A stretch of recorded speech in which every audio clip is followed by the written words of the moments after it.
My name is Daphne Rickett and I'm a Kaurna, Nurrinjeri and Luchi Luchi elder. Today I'm going to show you and do a demonstration on Aboriginal dot painting. So I'm going to explain some of the processes for that. So these are the things that you will need. You will need this A4 paper, pencil, and a piece of hand towel, and some different kinds of skewers. If you don't have skewers, you can go outside and you can collect some different size sticks. Also, you'll need some coloured pencils. If you don't have any paints, you can use some coloured pencils. And I will show you the process for using pencils. I've also put out a little bit of paints, so if you do have paints, these are acrylic paints or any other kind of paints that you may have in your home. I have also some water-based paints that is just adding water to them. So depending on what you have in your home, you can use any of these products. So the first part of what I'm going to explain to you is I have some symbolism sheets, and these symbols are traditional Aboriginal symbol sheets that you can use to create stories and also to do just some dot painting artwork on different products that I have here on the table to show you. So the first thing we will need to do is talk about some of the different symbols that you're able to use and how to create a story. So one of the most popular symbols that we do use when we're creating our stories is we're using this gathering symbol. It's a meeting place, or you can call it a place where you are like your own home. Also, we have the man and the woman, which is used quite frequently in a lot of our stories when we're creating the stories. So the man, as you will see, is just a symbol, and he has, being the man, he has his spear and his stick and his boomerang. So when he goes hunting, so that's what that symbol represents. And for the female, for the woman, it's the symbol and it's also the digging stick, so that when the women go out hunting and gathering, they have a special stick that they can use to gather things.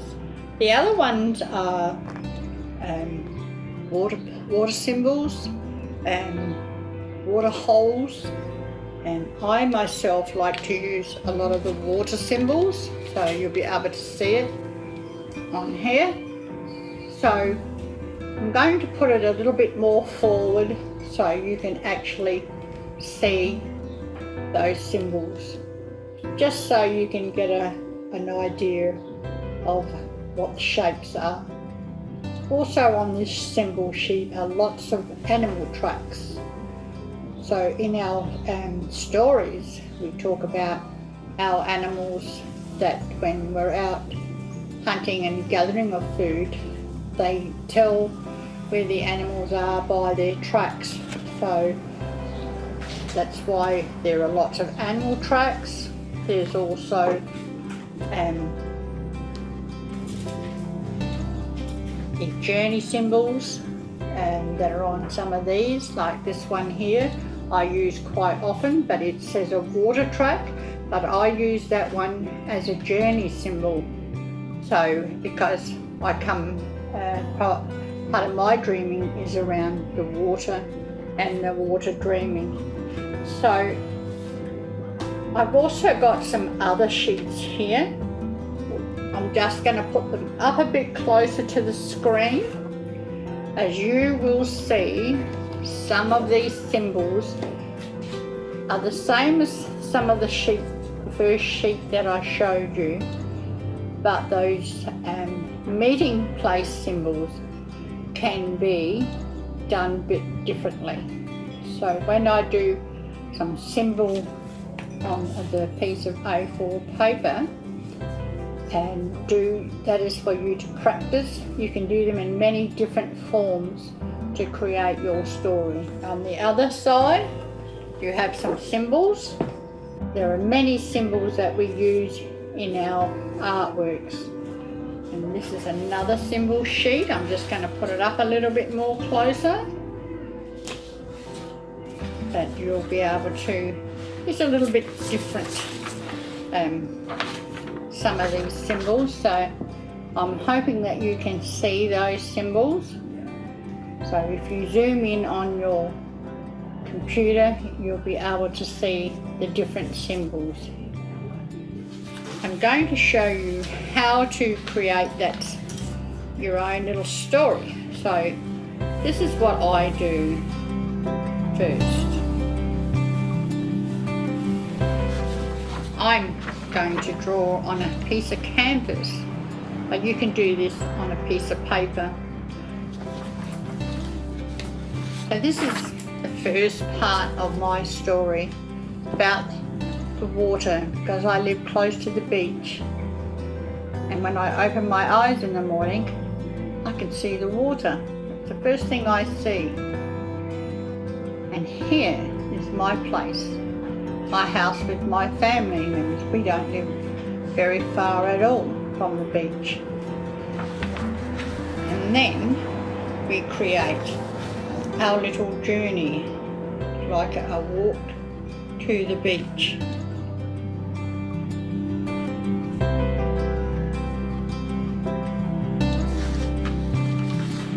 So this is how we go down towards the beach. And there's lots of sand.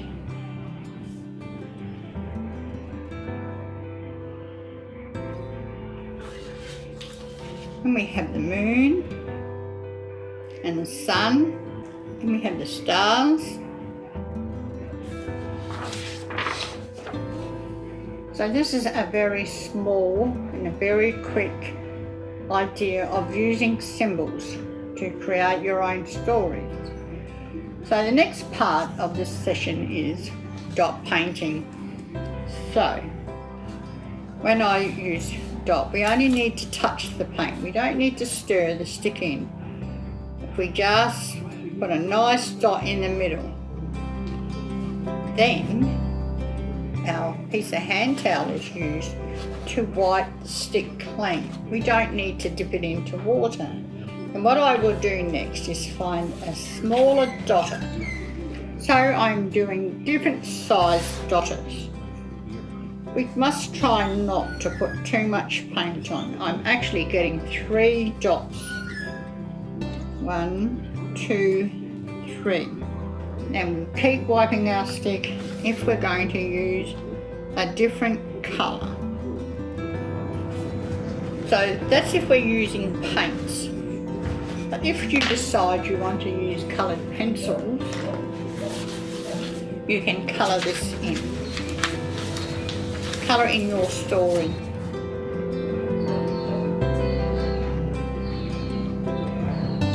So you can use pencils if you don't have paint. And like I said, if you want to just practice first using the paper as scrap paper. So coloured pencils are just as nice if you don't have any paints. And you can use brush if you do have brushes at home. So if we use this one here, not always people have brushes in the home.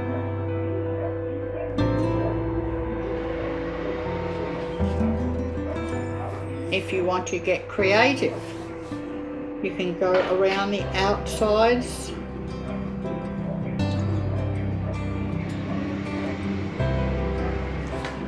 So if you want to just do dots, you can just do dots.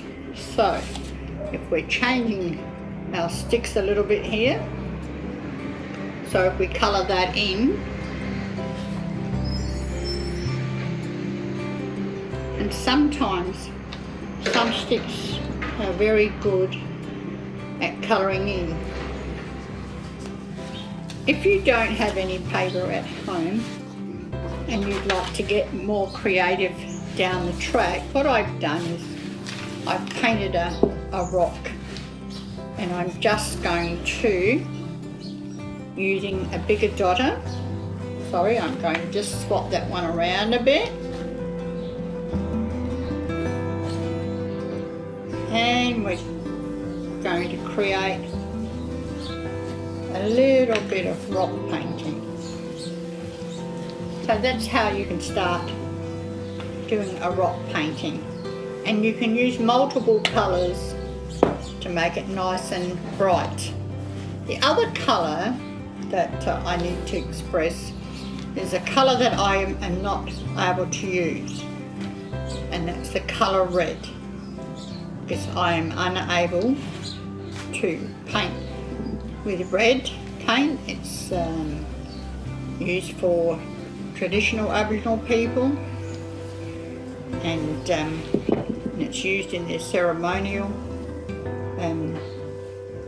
culture, so I choose not to use red.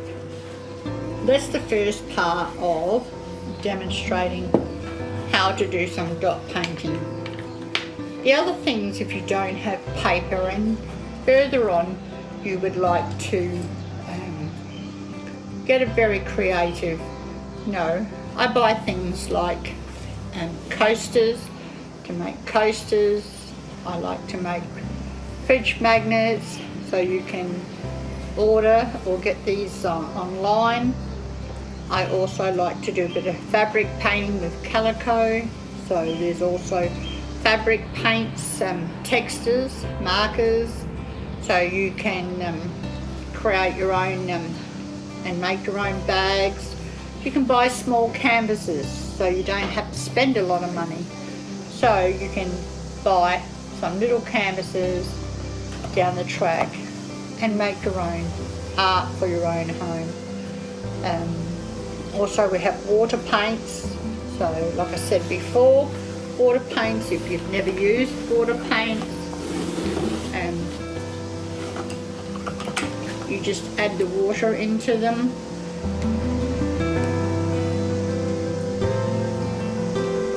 And you just spread it on the paper.